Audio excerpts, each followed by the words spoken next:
yang diperdengarkan pada saat sidang mendengarkan keterangan saksi Ma'ruf Samsudin. C. Pandangan dari aspek etika. Berdasarkan fakta yang diungkapkan oleh Saudara Sudirman Said di persidangan, pertemuannya dilakukan tanggal 8 Juni 2015 di Hotel Ritz-Carlton di kawasan SCBD, Jakarta Pusat, benar adanya telah terjadi. Serta Saudara Saksi Ma'ruf Samsudin pun telah membenarkan bahwa memang telah terjadi pertemuan tersebut dengan pembicaraan yang sesuai dengan isi rekaman yang diperdengarkan kepada publik dalam persidangan, dan bahwa Ma'ruf Samsudin mengakui bahwa isi rekaman 100% benar asli. Karena itu, kasus dugaan pelanggaran kode etik oleh Saudara Setia Novanto ini dapat dilihat dari aspek etika. Pasal-pasal yang diduga dilanggar dalam Peraturan DPR RI nomor 1 tahun 2015 tentang Kode Etik DPR RI sebagai berikut. 1. Pasal 2 ayat 1 ayat 2 tentang kepentingan umum. Ayat 1, anggota dalam setiap tindakan harus mengutamakan kepentingan bangsa dan negara daripada kepentingan pribadi seseorang dan golongan. Ayat 2, anggota bertanggung jawab mengemban amanat rakyat, melaksanakan tugasnya secara adil, mematuhi hukum, menghormati keberadaan lembaga legislatif, dan mempergunakan fungsi, tugas, dan wewenang yang diberikan kepadanya.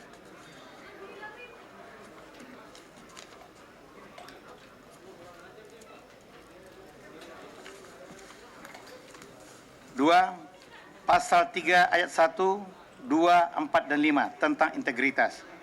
Ayat 1, anggota harus menghindari perilaku tidak pantas atau tidak patut yang dapat merendahkan citra dan kehormatan DPR RI, baik di dalam gedung DPR maupun di luar gedung DPR, menurut pandangan etika dan norma yang berlaku dalam masyarakat. Ayat 2, anggota sebagai rakyat memiliki pembatasan pribadi dalam bersikap, bertindak, dan berperilaku. Ayat 4, anggota harus menjaga nama baik dan kewibawaan DPR. Ayat 5, anggota dilarang meminta dan menerima pemberian atau hadiah selain dari apa yang berhak diterimanya sesuai dengan ketentuan peraturan perundang-undangan.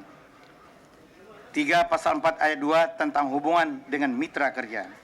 Ayat 1, anggota harus bersikap profesional dalam melakukan hubungan dengan mitra kerja. Ayat 2, anggota dilarang melakukan hubungan dengan mitra kerja untuk maksud tertentu yang mengandung potensi korupsi, kolusi, dan nepotisme. 4. Pasal 6 ayat 4 tentang keterbukaan dan konflik kepentingan. Ayat 4, anggota dilarang menggunakan jabatannya untuk mencari kemudahan dan keuntungan pribadi, keluarga, sanak famili, dan golongan. Berdasarkan fakta dan pasal-pasal yang kemungkinan dilanggar oleh Saudara Setia Novanto, maka berdasarkan analisa tersebut, saya dengan mengucapkan Bismillahirrahmanirrahim dengan mengharapkan ridha Allah Subhanahu wa taala, Saudara Setia Novanto telah melanggar kode etik seorang pimpinan lembaga tinggi negara, yakni Ketua Dewan Perwakilan Rakyat, yang juga pernah diberikan sanksi ringan atas pelanggaran kode etik. Maka terkait pelanggaran yang dilakukan Saudara Setia Novanto dikenakan sanksi pelanggaran sedang dengan pemberhentian dari jabatan sebagai Ketua DPR RI. Demikian pendapat etik saya sampaikan di hadapan sidang Mahkamah Kehormatan DPR ini untuk dijadikan sebagai bahan pertimbangan pengambilan keputusan. Ditandatangani Haji Dari Al-Basir, nomor anggota 402. Selesai. Terima kasih. Mohon ada satu kopi yang diserahkan ke meja pimpinan. Asli ya. Ya. Sambil menunggu, memanfaatkan waktu selanjutnya, saya persilahkan dari meja pimpinan yang mulia, yang terhormat Bapak Dr. Andes Haji Guntur Sasono MSI dipersilahkan untuk menyampaikan pendapatnya.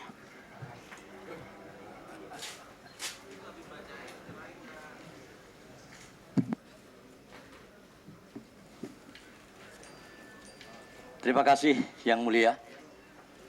Pendapat etik terhadap kasus pelanggaran kode etik Ketua DPR RI Dr. Andes Setio Novanto. Demi kehormatan dengan rahmat Tuhan Yang Maha Esa, Assalamualaikum warahmatullahi wabarakatuh. Salam sejahtera untuk kita semuanya. Yang Mulia, pimpinan dan para anggota Dewan MKD, serta hadirin yang kami hormati. Puji syukur kehadirat Allah Subhanahu wa Ta'ala, Tuhan Yang Maha Esa, atas rahmat dan karunia-Nya. Pada hari ini kami dapat menyampaikan pendapat etik tentang kasus dugaan pelanggaran kode etik Saudara Setio Novanto. Anggota MKD yang mulia yang saya hormati, secara proses dan kronologis sudah kita ketahui bersama dan kita jalani bersama. Perkenankan saya ingin langsung masuk kepada masalah substansi. Pertama, pandangan dari aspek etika. Saudara Setio Novanto mengakui pertemuan pertama di kantor DPR berlangsung 4 mata dengan Saudara Ma'ruf Samsudin dengan tidak dihadiri stafnya untuk mengikuti pembicaraan tersebut. Untuk selanjutnya, Saudara Setio Novanto mengajak Saudara Ma'ruf Samsudin untuk pertemuan lagi yang akan dipertemukan dengan seorang temannya. Hal tersebut juga dibenarkan oleh Saudara Ma'ruf Samsudin.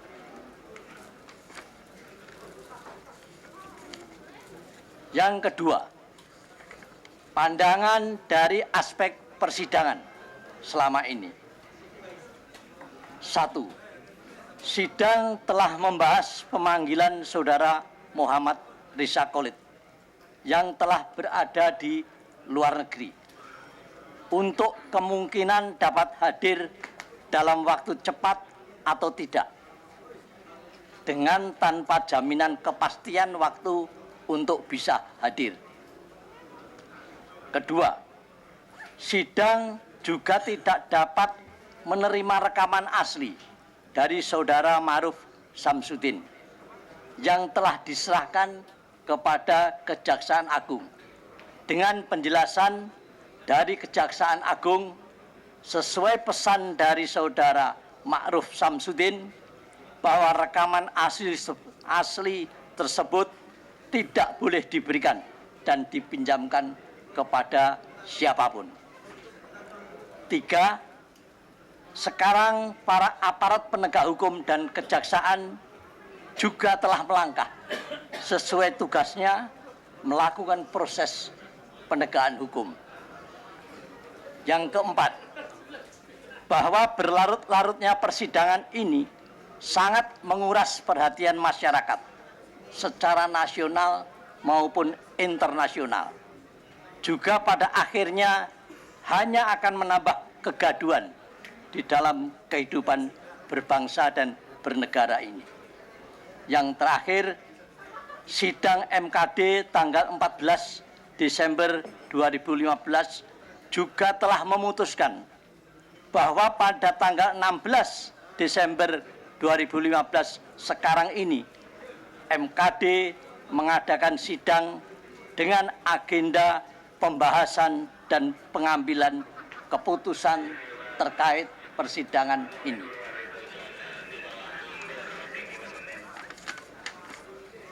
Yang ketiga, aspek etika dan hukum. Hampir sama dengan yang disampaikan oleh pendahulu bicara tadi. Melihat dari pasal 2 ayat 1 dan ayat 2 tentang kepentingan umum. Anggota dalam setiap tindakan harus mengutamakan kepentingan bangsa dan negara daripada kepentingan pribadi seseorang atau golongan. Anggota bertanggung jawab mengemban amanat rakyat, melaksanakan tugasnya secara adil, mematuhi hukum, menghormati keberadaan lembaga legislatif, dan mempergunakan fungsi tugas dan wewenang yang diberikan kepadanya. Pasal 3 ayat 1, 2, 4, dan 5 tentang integritas. Ayat 1, anggota harus menghindari perilaku tidak pantas atau tidak patut yang dapat merendahkan citra dan kehormatan DPR, baik di dalam gedung DPR maupun di luar gedung DPR, menurut pandangan etika dan norma yang berlaku dalam masyarakat. Ayat 2, anggota sebagai wakil rakyat memiliki pembatasan pribadi di dalam bersikap, bertindak, dan berperilaku. Ayat 4, anggota harus menjaga nama baik dan kewibawaan DPR. Ayat 5, anggota dilarang meminta dan menerima pemberian atau hadiah selain dari apa yang berhak diterimanya sesuai dengan ketentuan peraturan perundang-undangan. Pasal 4 ayat 2 tentang hubungan dengan mitra kerja. Ayat 1, anggota harus bersikap profesional dalam melakukan hubungan dengan mitra kerja. Ayat 2, anggota dilarang melakukan hubungan dengan mitra kerjanya untuk maksud tertentu yang mengandung potensi korupsi, kolusi, dan nepotisme. Pasal 6 ayat 4 tentang keterbukaan dan konflik kepentingan. Ayat 4, anggota dilarang menggunakan jabatannya untuk mencari kemudahan dan keuntungan pribadi, keluarga, sanak famili, dan golongan. Anggota yang mulia, bahwa berdasarkan penjelasan tersebut dapat dinilai telah terjadi pelanggaran kode etik yang dilakukan oleh Saudara Setio Novanto sebagai seorang pimpinan lembaga negara, yakni Ketua Dewan Perwakilan Rakyat. Terkait pelanggaran yang dilakukan ini, Saudara Setio Novanto dapat dikenakan pelanggaran sedang karena yang bersangkutan sudah pernah mendapat sanksi pelanggaran ringan sebelumnya.